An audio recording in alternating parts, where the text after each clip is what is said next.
Hello दोस्तों, रश्मि bite stories में आपका स्वागत है। कार के हॉर्न की आवाज़ सुनते ही रसोई में काम कर रही माँ सविता जी पल्लू में हाथ पहुँचते हुए आंगन से भागकर दरवाजे पर आईं। माँ को देखते ही रिया गले से लिपट गई। दोनों तरफ आंसुओं का सैलाब उमड़ पड़ा। दीदी बस करो यार, कितना रोती हो। मुझे तो ये समझ में नहीं आता आपकी आंखों में इतनी जल्दी आंसू कैसे आ जाता है। मैं तो कितनी बार माँ के हाथों कान के नीचे खा लेता हूँ, फिर भी कभी आंसू नहीं आता। भाई हंसते हुए बोला, अपनी बकवास बंद कर और बैग लेकर आंगन में आ। बेटा तू अकेली आई, दामाद जी क्यों नहीं आए? माँ फुर्सत नहीं थी, इसीलिए आंगन में आई तो पापा को देखते ही कलेजा फट गया। गले से लिपटकर खूब रोई, मानो बरसों बाद मिल रही हो। चुप हो जा बेटा, तबीयत खराब हो जाएगी। चल मुंह हाथ धो ले, मैं तुम्हारे लिए कुछ खाने को लेकर आती हूँ। ठीक है माँ, बोल रिया हाथ मुंह धोने चली। कुछ देर बाद जब माँ खाना लेकर आई तो देखा रिया कमरे में गुमसुम बैठी कुछ सोच रही है। चेहरे पर भी काफी उदासी दिख रही थी। माँ कुछ क्षण बाहर खड़ी देखती रही, फिर कमरे में जाकर कंधे पर हाथ रख बोली, बेटा क्या बात है, बहुत उदास दिख रही हो, कोई तकलीफ है? नहीं माँ, कोई तकलीफ नहीं है, बात टालने की कोशिश की। ठीक है चलो खा लो, मैं तुम्हारे लिए गरम गरम आलू के पराठे लाई हूँ। रिया के खाने के बाद माँ अपने पास बिठाकर ससुराल वालों के हालचाल पूछने लगी। रिया मुस्कुराते हुए जवाब तो दे रही थी, लेकिन चेहरे पर उदासी साफ झलक रही थी। रात को सोते समय माँ ने बेटी का सिर गोद में रख वालों में उंगली फिराते हुए कहा, रिया एक बात पूछूं? हाँ पूछो ना मम्मी। सच सच बताएगी ना? हाँ माँ बताऊंगी, आप पूछो तो। बेटा तुम्हारे ससुराल में कोई दिक्कत तो नहीं है? कहीं तुम सबसे रूठ कर तो नहीं आई ना? नहीं माँ, आपको ऐसा क्यों लग रहा है? क्योंकि तुम 1 महीने में तीसरी बार आई हो और इस बार दामाद जी भी साथ नहीं आए। फिर तेरे चेहरे की उदासी देख मुझे ऐसा लग रहा है कि तुम्हें कोई तकलीफ है। ससुराल में कोई कमी है बेटा? नहीं माँ। अरे बेटा, माँ से क्या छुपाना, बताओ तो। कमी क्या है तुम्हें? नहीं माँ, कोई कमी नहीं है। देखो बेटा, एक अनजान परिवार में स्वयं को ढालना आसान नहीं होता। सच कहूँ तो ससुराल में एक बेटी को अपने लिए जगह बनाना भी किसी जंग जीतने के जैसा ही है। तुम अगर ससुराल की जिम्मेदारियों से परेशान हो रही हो, भाग रही हो, तो फिर गलती कर रही हो बेटा।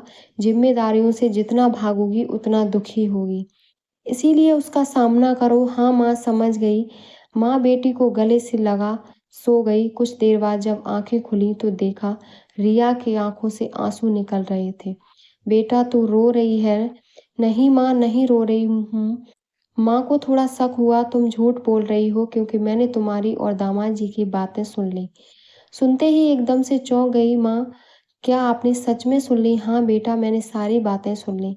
माँ ने अंधेरे में तीर चलाई। रिया माँ की गोद में सिर रखकर फूट फूट कर रोने लगी। माँ मुझसे बहुत बड़ी भूल हो गई, मैंने गलत जीवन साथी चुन लिया। अब मुझे उस घर में रहने का बिल्कुल मन नहीं होता। क्या हुआ, ऐसे क्यों बोल रही हो? साफ साफ बताओ क्या बात है? माँ शादी के कुछ ही दिनों बाद मेरे ससुराल वाले मुझ पर दबाव डाल रहे हैं कि जाओ मायके से अपना हिस्सा लेकर आओ। मना करती हूँ तो बहुत झगड़ते हैं, बार बार यही कहते हैं मायके में तेरा आधा हिस्सा होगा, जाओ ले लो, क्योंकि तेरी माँ सौतेली है, पापा भी इतने बीमार हैं, उनकी जिंदगी का तो ठिकाना नहीं। फिर तो सारी प्रॉपर्टी तुम्हारे सौतेले भाई का हो जाएगा, तुम्हें कुछ नहीं मिलेगा। मुझे हर वक्त परेशान करते हैं, सोते उठते खाते पीते हर समय बस एक ही बात करते हैं। यही बातें करने के लिए मैं पिछली 2 बार आई थी, पर बताने की हिम्मत नहीं हुई। इस बार फिर मुझसे झगड़ा कर जबरदस्ती भेजा है। सास हमेशा कहती है यह घर तो मेरा है और तुम्हारे ससुर जी का है, तुम्हारे पति का कोई घर नहीं। मान लो कल को हम दोनों अलग रहें, तब तुम दोनों कहाँ रहोगे? मेरे पास तो एक ही घर है जिसमें हम दोनों रहेंगे। तुम जब मायके से भी नहीं लाओगी, तब तो तुम दोनों बेघर हो जाओगे। इसीलिए जाओ शहर में जो तुम्हारे पापा का घर है उसमें से 2 कमरे अपने पति के नाम करवा लो। यह तुम्हारा हक है, तुम्हारे माता पिता को स्वयं देना चाहिए, पर मुझे लग रहा है उनके मन में कोई खोट जरूर है।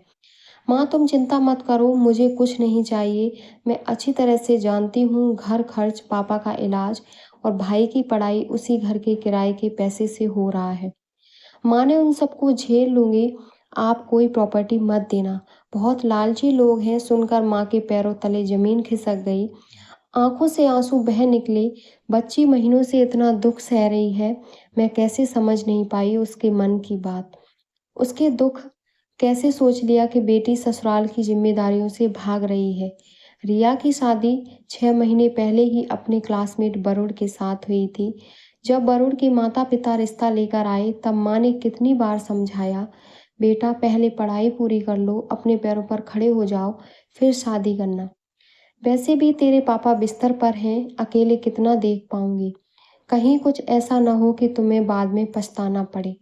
माँ ऐसा कुछ नहीं होगा, वरुण बहुत अच्छा लड़का है और पढ़ाई क्या है, शादी के बाद भी पूरी कर लूंगी। माँ अगर अभी शादी नहीं हुई तो उसके मम्मी पापा कहीं और शादी करा देंगे। वे जिद कर रहे हैं, वरुण पर बहुत दबाव बना रहे हैं। वरुण ने वादा किया इसकी पढ़ाई पूरी करवाएंगे और उसे अपने पैरों पर खड़े होने देंगे। तब जाकर सविता जी भी तैयार हो गई। आखिर इतना अच्छा लड़का कहाँ मिलेगा, कौन ढूंढेगा। बिना दहेज की शादी हुई, इसीलिए सविता जी ने अपने गहने तुड़वाकर बेटी के गहने और दामाद के लिए चैन, अंगूठी और ब्रेसलेट भी बनवाई। खूब सारा सामान भी दिया, लेकिन आज सच्चाई जान मन बहुत खिन्न हो गया। और तुम दोनों की पढ़ाई, नौकरी, वो सब झूठ था। शादी करने के लिए अब कहते हैं मायके में इतनी प्रॉपर्टी है, लेकर आओ, हम दोनों मिलकर बिजनेस शुरू करते हैं। मैं नहीं जानती इतनी बड़ी भूल कैसे मुझसे हो गई। मुझे माफ कर दो माँ, भूल तो तुमसे हो गई, लेकिन तुम्हें परेशान कर तुमसे भी बड़ी भूल उसने कर दी है। तू चिंता मत कर, तेरी माँ सब ठीक कर देगी और मैं तुझे बेघर नहीं होने दूंगी। मेरी बच्ची, माँ पापा को कुछ मत कहना, कहा ना, तू चिंता मत कर, सब मुझ पर छोड़ दे।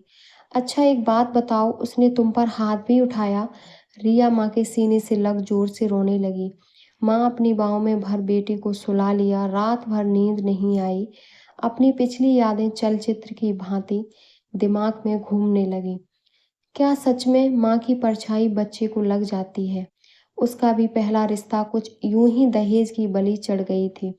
उसकी भी शादी एक ऐसे ही लालची परिवार में हो गई थी, जहां 5 तोले सोना नहीं देने पर बच्चे को उससे छीन कर उसे भगाने की योजना बना रहे थे। संयोग से सविता ने सुन लिया और रातों रात अपने 2 महीने के बेटे को लेकर मायके भाग आई और फिर पलटकर ससुराल नहीं गई। कुछ सालों बाद एक रिश्तेदार की शादी में रिया के पापा से मुलाकात हुई, जहां रिया के पापा विधुर थे और सविता परित्यक्ता। दोनों परिवार वालों ने आपस में बातें कर दोनों की शादी कर दी और शादी के साथ ही परिवार भी पूरा हो गया। अब दोनों पति पत्नी बच्चों के साथ अच्छे से जीवन बिताने लगे, लेकिन भगवान को कुछ और ही मंजूर था। अभी 2 साल पहले पति लकवाग्रस्त हो गया और बिस्तर पर आ गए। तब से सविता पति को देखने के साथ ही घर और बाहर अकेले ही सब संभालते हैं। यही सब बातें सोचते सोचते पता नहीं कब आंख लग गई। सुबह जब आंख खुली तो सबको सोते छोड़ चाय नाश्ता बनाया और सीधा बेटी के ससुराल चले। इतनी सुबह सुबह सविता जी को देख समधी समधन और दामाद पहले तो चौंके, फिर थोड़ी राहत की सांस ली। सोचने लगा शायद इस बार की चाल कामयाब रही। आइए समधन जी, इतनी सुबह सुबह अचानक कोई काम था? हाँ, काम तो रहेगा ही। जब शादीशुदा बेटी ससुराल के बजाय मायके में जाकर बैठी तो एक माँ परेशान तो होगी ही। मैं चाय बनाकर लाती हूँ। चाय नाश्ता रहने दीजिए समधन जी, पहले काम की बातें कर लेते हैं। क्या बात है समधन जी, मैं समझी नहीं। देखिए, मैं बातों को घुमा फिरा कर नहीं, खरी खरी बातें करने में विश्वास करती हूँ। आपकी जो भी मांगे हैं मैं पूरी करने को तैयार हूँ। फिर मैं तो कहती हूँ कि मेरी बेटी को परेशान करने के बजाय आप मुझे पहले ही बता देती तो बढ़िया रहता। नहीं, जैसा आप सोच रहे हैं वैसा कुछ नहीं है, और फिर इतनी जल्दी भी नहीं है। आप आराम से। नहीं नहीं, अब और ज़्यादा आराम से नहीं, मेरी बेटी ने बहुत दुख सह लिया, अब और नहीं। मैं शहर में बने मकान के 2 कमरे नहीं बल्कि एक पूरा फ्लोर देने को तैयार हूँ। आप बोलिए कौन सा फ्लोर चाहिए? ऊपर वाला या नीचे वाला? सबने एक दूसरे की तरफ खुशी और आश्चर्य की नज़रों से देखा। ये हम कैसे कह सकते हैं? आपको जो ठीक लगे हमारे लिए भी ठीक है। नहीं नहीं, यह तो आप ही बताइए ताकि बाद में कहीं कोई समस्या ना हो। ठीक है, मुझे ऊपर वाला फ्लोर ही दे दीजिए। चालाकी दिखाते हुए कहा ताकि उसके ऊपर और फ्लोर बना सकें। ठीक है, जितनी जल्दी हो सकेगा मैं अपनी बेटी को उसका हिस्सा दे दूंगी। घर आकर सविता ने आराम से पति को सब समझाया। पहले तो चौंके लेकिन बेटी के भविष्य की बात सोचकर वह तुरंत तैयार हो गए। उन्होंने बिना देर किए पेपर तैयार करवा कर बेटी को ससुराल वालों के सामने थमा दिया। रिया तुरंत पेपर लेकर वरुण की ओर बढ़ाया। अरे बेटा, तुम अपने पास ही रखो। सास ने कहा, नहीं नहीं, है इनके काम का पेपर है। वरुण जैसे खोलकर देखा तो हाथ में तलाक का पेपर देख भौचक्का रह गया। यह क्या है रिया? क्यों तुम्हें दिखाई नहीं दे रहा? लेकिन तुम मुझे तलाक? नहीं नहीं, तुम ऐसा नहीं कर सकती। लेकिन मैंने तो कर दिया है। अब तुम्हारी बारी है साइन करने की। देखो रिया, तुम ऐसा नहीं कर सकती। तुम जानती हो ना मैं तुमसे कितना प्यार करता हूँ। चलो छोड़ो, मुझे कोई प्रॉपर्टी नहीं चाहिए, मुझे तो सिर्फ तुम चाहिए। जो कुछ हुआ वह एक बस भूल थी, तो उसे भूल जाओ और चलो घर चलते हैं। माँ, आप भी समझाइए ना। सविता जी ने एक झन्नाटेदार तमाचा गाल पे जड़ा। मेरी बेटी तुझे कठपुतली दिखाई देती है जिसे तुम सब अपने इशारों पर नचाते रहोगे। तुम्हारी पत्नी है, उससे प्यार करते हो, फिर भी इस तरह का बर्ताव किया। और तुम्हें क्या लगा इसके पिता बीमार है, माँ अकेली है, तो तुम जो कहोगे वो चुपचाप तुम्हारी सब बात मानती रहेगी। अगर यह सब पहले ही बता दी होती तो इतना दुख झेलने की नौबत ही नहीं आती। अपनी बेटी का ब्याह तुम्हारे साथ कर मैंने एक भूल तो कर ली, लेकिन तुम इतने लालची हो, मेरी बेटी को टॉर्चर करते हो। यह जानते हुए भी मैं तुम्हारे घर दोबारा भेजने की भूल नहीं कर सकती, क्योंकि भूल एक ही बार होती है, बार बार नहीं। तुम्हारी माँ हमेशा कहती थी मेरी बेटी बेघर हो जाएगी।